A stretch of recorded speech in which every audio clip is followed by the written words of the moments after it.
Hey, getting ready to get out and get a walk on, so why don't you join me? It is day 22 from what I can recall. So we're off and walking, hitting the street, beat the street in my turf, and it's a beautiful evening. It's going to get dark pretty quickly, but that's okay. We got our lights here. So at the moment we're just cruising along about our, there you go, how's that look? So day 22, it's a busy day at the centre today. Probably going to end up doing 300 food parcels this week, which is quite considerable when you think you might be able to help 300 families with food. That's part of what we do and why we're here. Yesterday I talked about friends, having friends and being a good friend, and today's a new day, new topic. So I'm going to hit you with that as we go, so we can take a look at what we're talking about today. So stick with us. Let's go. The Spaniard was like, let's go. Okay. It's a good evening tonight. So we're walking. And it's all good. Yeah. The natives are restless. That's all good. Sorry, buddy. Didn't mean to disturb you. Tell it like it is. So, you're probably wondering what our bus stop blurb will be about today. Well, let me give you a tip or a hint, or actually, let me tell you. Today's topic is siblings. Siblings. What are siblings? Brothers and sisters, family, close relatives. Hello. And so when you think about siblings, I was born into a family of 6, including myself, and my siblings are all sisters. So I was privileged or blessed to grow up with sisters and siblings, and all my sisters are beautiful people, lovely and caring and different in every way. So the eldest of our family, and my parents are Lui Bengi La Meko Luteru and Pepe Loi Mata Leati, who became a Luteru. So my mum's from Salopata in Upolu, and my father's from Nano in Savai. And so that was how our family was joined in, connected. My elder sister is Jessie, or Puamatu Jessie. Puamatu is her makai. That was bestowed upon her by her husband's family, and a blessing for her as a servant to not just their family but our family. My elder sister was like a mum to us, so she was always bore the brunt of some of our family punishments, and my parents did love her. She is an educator by profession, has undergrad and postgrad degrees and qualifications as an educational specialist, and is a great mum and a great grandmother as well. And so she's our eldest sibling and has been a blessing to family as well. And still to this day, our sister Jessie is like a mum to us and still highly regarded by us as siblings, and you know, not just our immediate siblings, but we've got some other special siblings, part of our clan, our family, so it's always a blessing when someone takes the lead, and it's probably not always an easy task, but yeah, Jessie's that individual, that leader for us, and she's a leader of leaders as well in her work as an educationalist. She's a deputy principal, associate principal at ASDA, where we went to school. She went back there and serves God in that capacity as a educator, associate principal to the school, and I'm sure she's loved by all her students and colleagues alike, and her school community. So yeah, Jessie, I'll tell you some more stories about her. She might have to pay me to keep quiet now. Yeah, Jessie was probably a bit of a challenge for my parents initially as a teen. She's quite creative, but determined, and through hard work, perseverance and consistency, she forged a path as an educator, someone who really has contributed to education of young people throughout the years. So she is renowned throughout education circles, both in the church and outside. She worked for the government and has been a lecturer at the University of Auckland, head of teaching at Fulton College, and yeah, went back to high school because she chose to go back to Auckland, be close to our mum, who was diagnosed with motor neuron disease, and as the eldest she felt that responsibility and took it on herself to be closer to mum, even though my other siblings lived with mum. Jessie and her husband Mapusua Kope went back to their home, which they owned in Papatawi, and we were close to mum. So yeah, love my sister Jessie. We don't get to get in touch or connect too often, but just know if you see this, just appreciate you. Thank you for all you've done and all you do for our family, for your family, your husband's family, for the generations of people and communities that you've served. Grateful for that. Yeah. So, I'm walking up a hill. It's a bit tiring. That's okay. It'll level out soon. Just at the top of that rise. So my second sibling is Norma. And Norma is someone who was very, very special as well. Quiet, unassuming,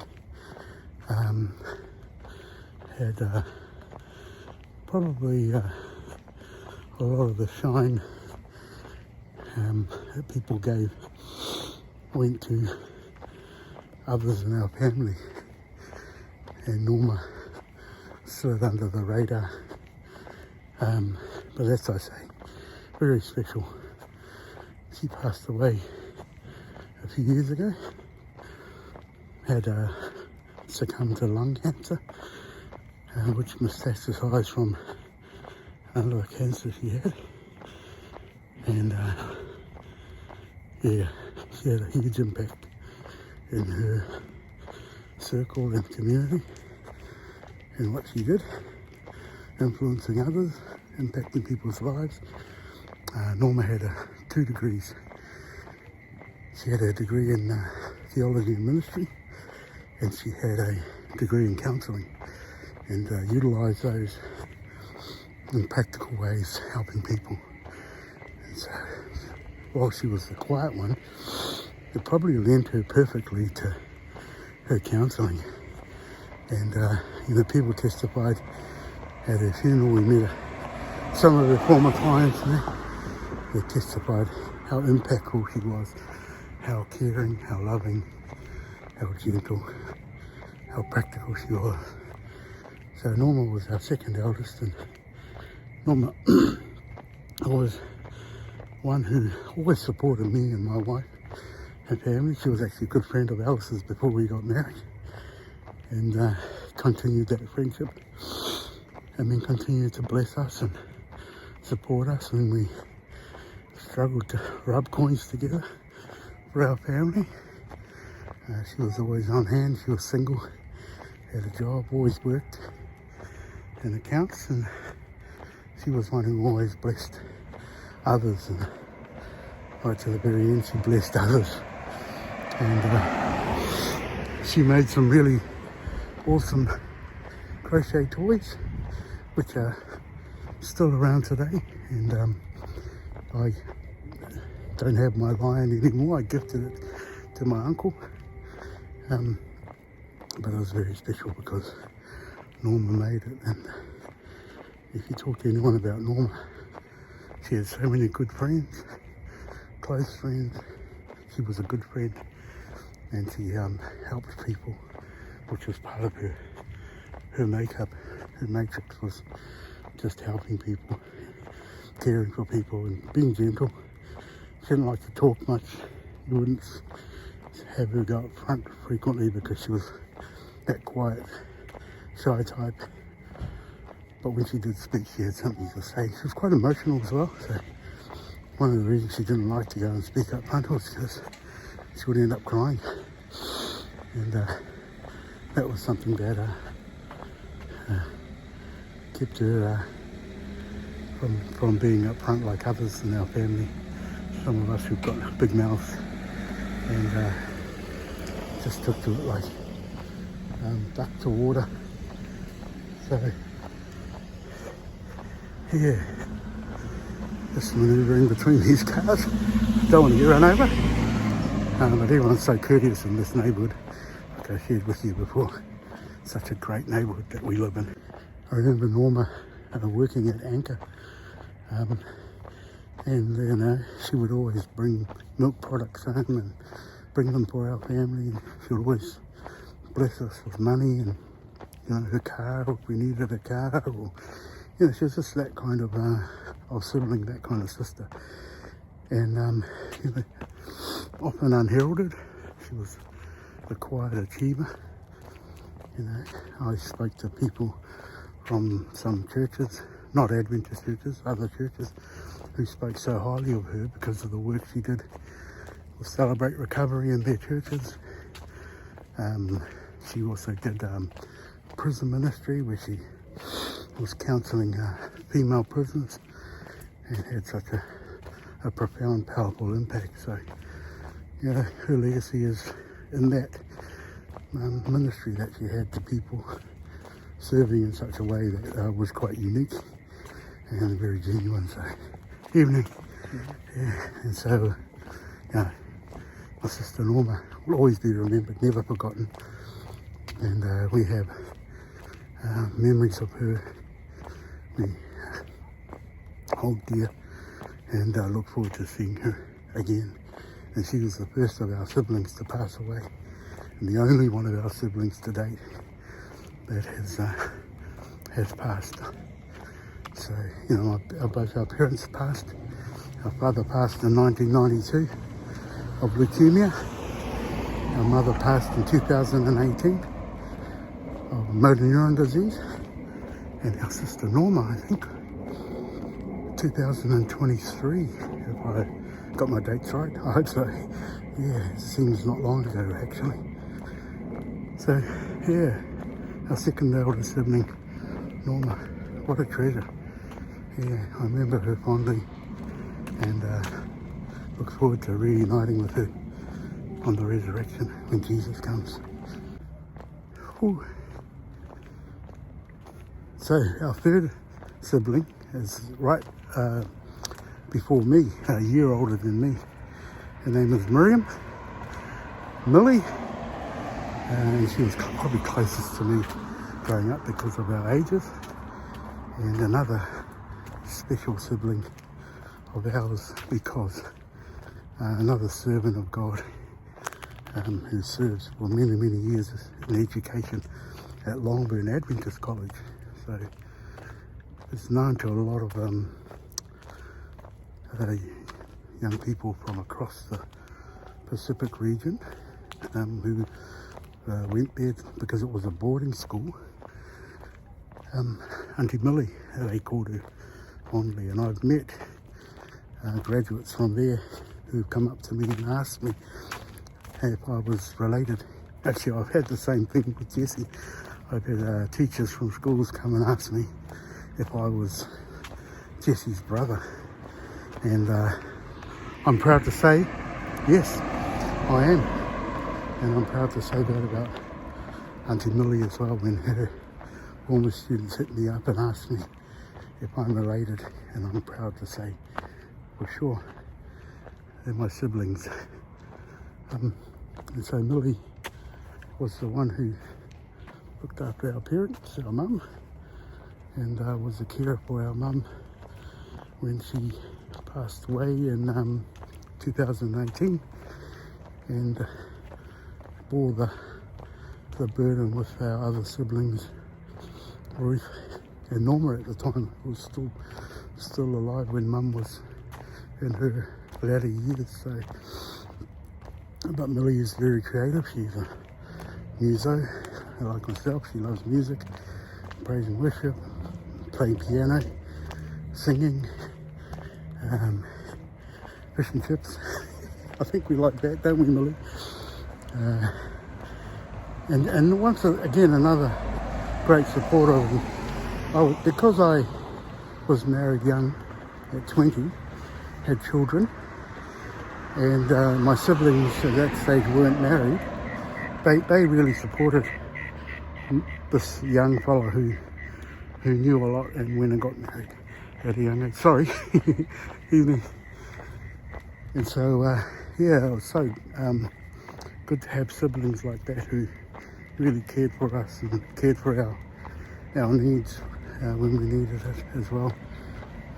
I hope that your siblings are the same or similar or even better. You know, I don't know if you can get any better than that, but yeah, it's so great to have good siblings.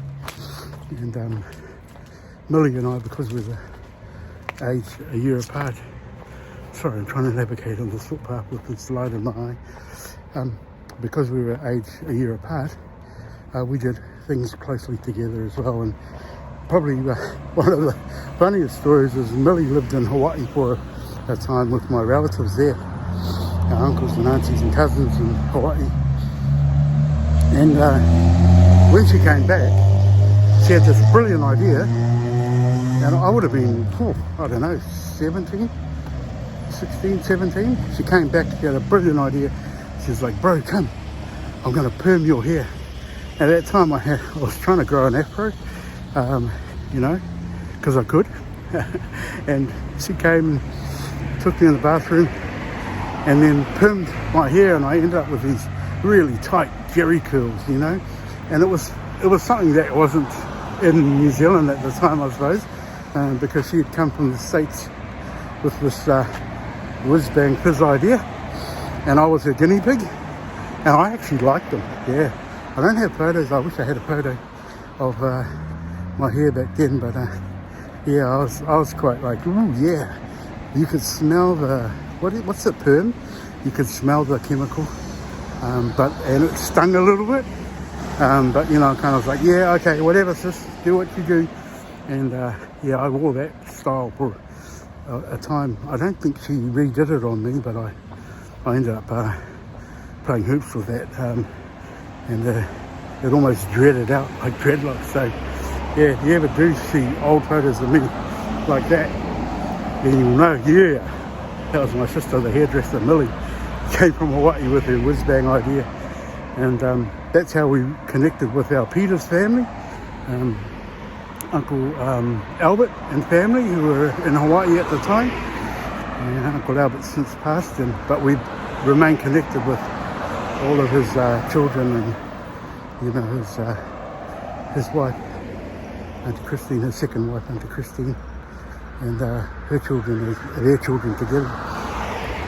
So yeah, Millie, thanks, sis. Wish I could get a perm now, but this is called permanent. Yeah, you got it.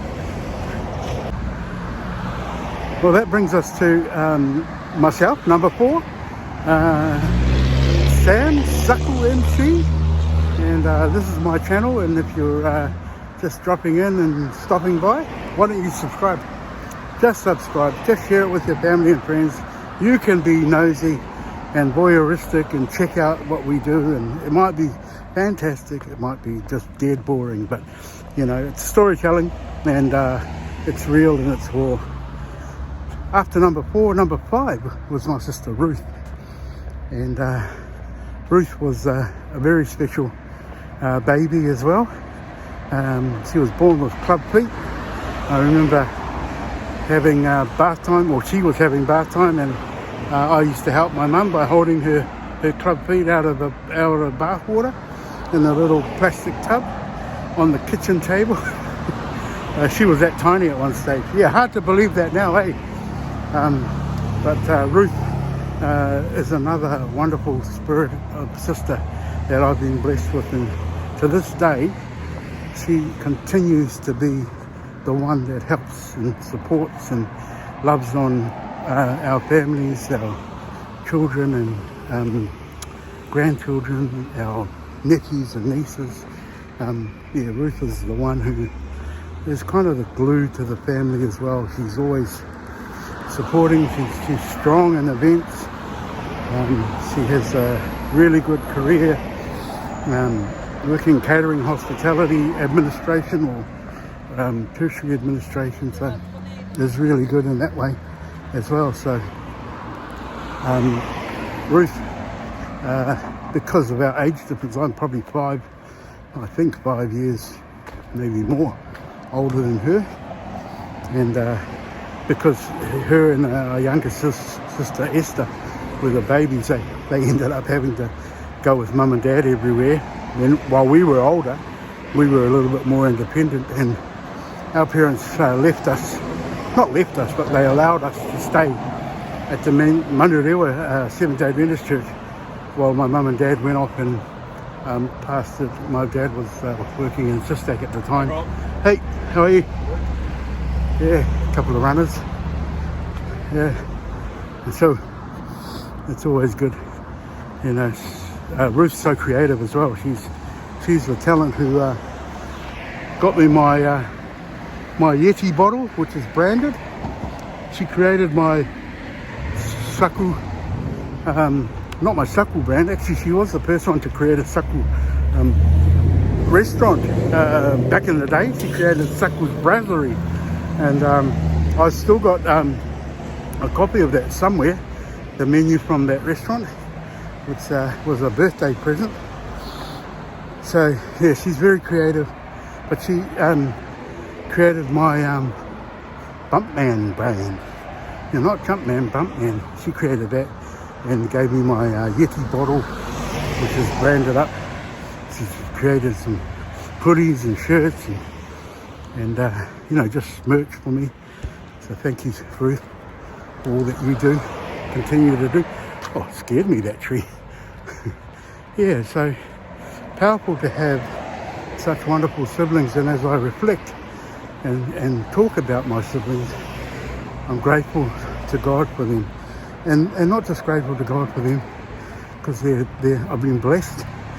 We've been blessed as a family, were our relationships. But they, we've had great relationship to this day.